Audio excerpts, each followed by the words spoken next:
Image copyright AFP. North Korea says it will be ready by mid-August to fire 4 missiles near the U.S. territory of Guam, as a war of words with Washington intensifies. State media said Hwasong-12 rockets would pass over Japan and land in the sea about 30 kilometers 17 miles from Guam, if the plan was approved by Kim Jong-un.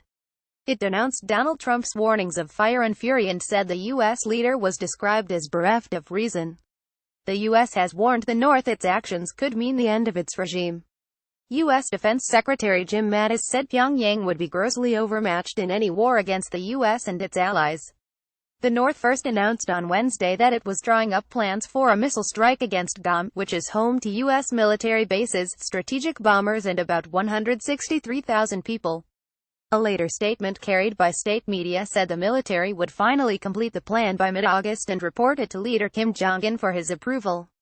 The Hwasong-12 rockets to be launched by the KPA Korean People's Army will cross the sky above Shimane, Hiroshima and Koichi prefectures of Japan, state news agency KCNA said, quoting Army Chief General Kim Rak-yeom. They will fly 3,356.7 kilometers for 1,065 seconds and hit the waters 3,040 kilometers away from Guam. The Hwasong missiles are North Korea's domestically produced medium and long-range weapons. Media playback is unsupported on your device. Media caption: North Koreans rally to denounce gangster U.S. The statement said President Trump's remarks on Tuesday that the North risked fire and fury for threatening the U.S. were a load of nonsense. Sound dialogue is not possible with such a guy bereft of reason, and only absolute force can work on him, it added. Amid escalating rhetoric, Mr. Mattis issued a strongly worded statement on Wednesday, calling on Pyongyang to halt its arms program. The DPRK, Democratic People's Republic of Korea, must choose to stop isolating itself and stand down its pursuit of nuclear weapons, he said.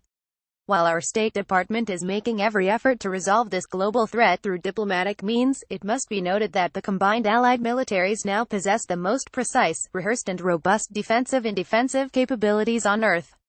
Mr. Trump boasted about America's atomic arsenal earlier on Wednesday.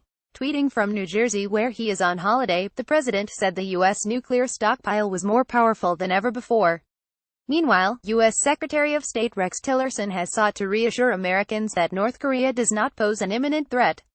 Speaking in Guam, where he was making a scheduled visit, he said he was hopeful a global pressure campaign involving Russia and China could lead to new dialogue with Pyongyang about a different future. Media playback is unsupported on your device. Media caption: President Trump threatened a response like the world has never seen. Mr. Tillerson said the situation had not dramatically changed over the past few days, and that Americans should sleep well at night. China has urged calm, describing the situation as complex and sensitive. Despite rounds of UN sanctions, Pyongyang carried out 2 nuclear tests last year and 2 intercontinental ballistic missile tests in July. On Tuesday, a media report in the U.S. claimed the North had achieved its goal of making a nuclear warhead small enough to fit inside its missiles. But this remains unconfirmed, and most analysts doubt the country would launch a suicidal preemptive attack on the U.S. North Korea remains technically in a state of war with the U.S. and South Korea after the 195,053 conflict on the peninsula ended in a truce. The tiny but important island of Guam, the 541 square km 209 square miles volcanic and coral island in the Pacific between the Philippines and Hawaii. It is a non-incorporated U.S. territory, with a population of about 163,000.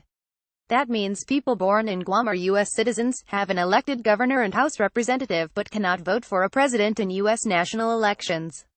U.S. military bases cover about a quarter of the island. About 6,000 personnel are based there, and there are plans to move in thousands more. It was a key U.S. base in World War II, and remains a vital staging post for U.S. operations, giving access to potential flashpoints like the South China Sea, the Koreas, and the Taiwan Straits.